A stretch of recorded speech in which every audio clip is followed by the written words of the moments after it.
ជំរាបសួរបងប្អូនទាំងអស់គ្នាសូមស្វាគមន៍មកកាន់វគ្គសិក្សា Build Advertising Class USB 1.0 អញ្ចឹងសម្រាប់វីដេអូនេះគឺយើងនឹងចាប់ផ្ដើមពីការបង្កើត Gmail ទៅតែម្ដងណាអញ្ចឹងបងប្អូនជាដំបូងចូលមកកាន់ browser របស់យើងមកបងប្អូនប្រើ Chrome ក៏បានប្រើ Google Firefox ក៏បានដែរបាទអញ្ចឹងជាដំបូងបងប្អូនចូលមកកាន់ website Gmail យើងមក gmail.com ហ្នឹងបងប្អូន select លើ gmail.com បន្តមកទៀតសូមបងប្អូនកន្លែងមើលផ្នែកខាងស្ដាំនេះកន្លែង create an account ហ្នឹងបងប្អូន click លើវាមកអូខេអញ្ចឹងវាមានពីរជម្រើសបងប្អូនបាទជម្រើសទី1ហ្នឹងគឺ for my personal use ហើយនឹងទី2ហ្នឹងគឺ for my work or business មានន័យថាទី1ហ្នឹងគឺយើងប្រើសម្រាប់ផ្ទាល់ខ្លួនហើយទី2នេះគឺយើងប្រើជាលក្ខណៈក្រុមឬក៏ជាលក្ខណៈ business អញ្ចឹងទៅអញ្ចឹងបងប្អូនយកទី1មកបន្តមកទៀតបងប្អូនដាក់ឈ្មោះរបស់យើងមកណាអញ្ចឹងឈ្មោះបាទមាន first name ហើយនិង last name first name នេះគឺជានាមតករបស់យើងហើយ last name នេះគឺជាឈ្មោះរបស់យើងនឹងឯងអញ្ចឹងបងប្អូនចង់ដាក់ឈ្មោះ real ក៏បានឬក៏បងប្អូនចង់ដាក់ឈ្មោះលក្ខណៈ fake ក៏បានដែរអត់ជាបញ្ហាទេកន្លែងហ្នឹងណាតមកទៀតសូមបងប្អូនអ្នកគ្នាបាទចេញនិចមកចំណុចត្រង់នេះគឺបងប្អូនត្រូវដាក់ថ្ងៃខែឆ្នាំកំណើតហើយនឹង page ណាបាទអញ្ចឹងជាដំបូងយើងត្រូវដាក់ខែដែលយើងកើតសិនត្រង់នេះគឺយើងអត់ទៀមទា real ពិតទេបាទមានន័យថាបងប្អូនចង់ដាក់យ៉ាងម៉េចក៏ដាក់ទៅណាសម្រាប់ខែឆ្នាំកំណើតហ្នឹងចង់ដាក់ថ្ងៃប្រហែលខែប្រហែលឆ្នាំប្រហែលហ្នឹងក៏បានដែរហេតុបាទបងប្អូនស្រីដាក់ស្រីបងប្អូនប្រុសដាក់ប្រុសទៅអត់បញ្ហាទេកន្លែងហ្នឹងណាបន្តមកទៀតយើងចុច next បន្តមកដល់ចំណុចត្រង់នេះបងប្អូនគេឲ្យយើងចំនួន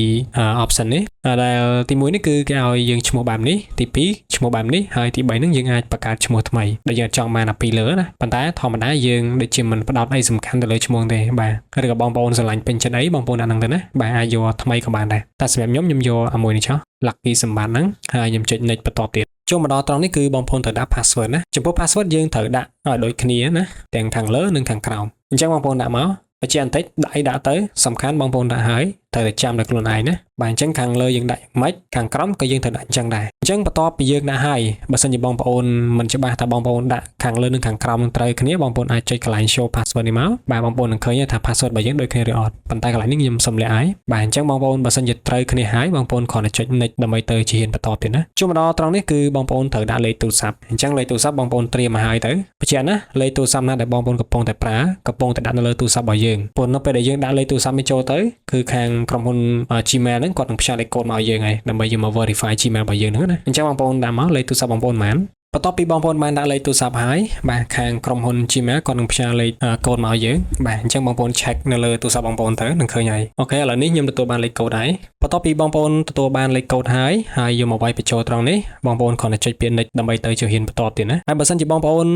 ភ្លាមមិនទទួលបានលេខកូដទេបងប្អូនគ្រាន់តែចុចញ៉ាំកន្លែង get new code នេះទៅវានឹងផ្សាយមកម្ដងទៀតហើយករណីដែលអត់ឃើញណាបាទប៉ុន្តែជាទូទៅបើសិនជាបងប្អូនវាយលេខត្រូវហើយគឺវានឹងឲ្យហើយវានឹងផ្សាយមកណាក៏ប៉ុន្តែក៏មានករណីលើកលែងដែរជួនកាលទៅបងប្អូនតំបន់បងប្អូនអត់សូវមានសេវាអញ្ចឹងក៏វានឹងផ្សាយមកយឺនអញ្ចឹងទៅអូខេអញ្ចឹងបើសិនជាបានកូដហើយយើងគ្រាន់តែចុច next ដើម្បីទៅជាហ៊ានបន្តទៀតណាចំណុចត្រង់នេះគឺគេឲ្យយើងដាក់ជាមួយនឹង email មួយទៀតដើម្បីអាច recover បានករណីដែលបងប្អូនបាត់លេខទូរស័ព្ទហ្នឹងហើយបងប្អូនចង់ធ្វើការដាក់ email មួយទៀតដើម្បី recover ហ្នឹងមានន័យថាយើងអាចដាក់ដើម្បីសកួរនៅពេលដែលយើងបាត់ password email អាចាស់យើងបាទសំទោសបាត់តែលេខទូរស័ព្ទអញ្ចឹងទៅហើយយើងភ្លេច password ណាអញ្ចឹងយើងអាចដឹងថា recover ពីខាងណាធម្មតាយើងបង្កើតជាមួយនឹងលេខទូរស័ព្ទនៅពេលដែលយើងភ្លេច password យើងអាច recover ជាមួយវាបានហើយចុះបើសិនជាបាត់លេខទូរស័ព្ទហ្នឹងយើងធ្វើម៉េចអញ្ចឹងបានគេឲ្យយើងដាក់ជាមួយនឹង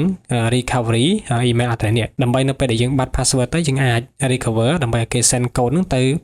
Gmail មួយទៀតដើម្បីយើងអាច reset password ថ្មីអញ្ចឹងទៅអញ្ចឹងចំណុចត្រង់នេះបងប្អូនចង់ដាក់ក៏បានមិនចង់ដាក់ក៏បានដែរអូខេអញ្ចឹងបើសិនជាបងប្អូនមិនចង់ដាក់ទេបងប្អូនគ្រាន់តែចុច skip ទៅគឺបានតមកទៀតយើងគ្រាន់តែចុច next មកបានដែរហើយត្រង់នេះគេប្រាប់ថា recovery mobile number ហ្នឹងគឺប្រើលេខមួយហ្នឹងណាដែលយើងបានវាយបញ្ចូលមិញហ្នឹងបងប្អូនចុច next ទៀតមកអញ្ចឹងមកដល់ចំណុចត្រង់នេះគឺយើង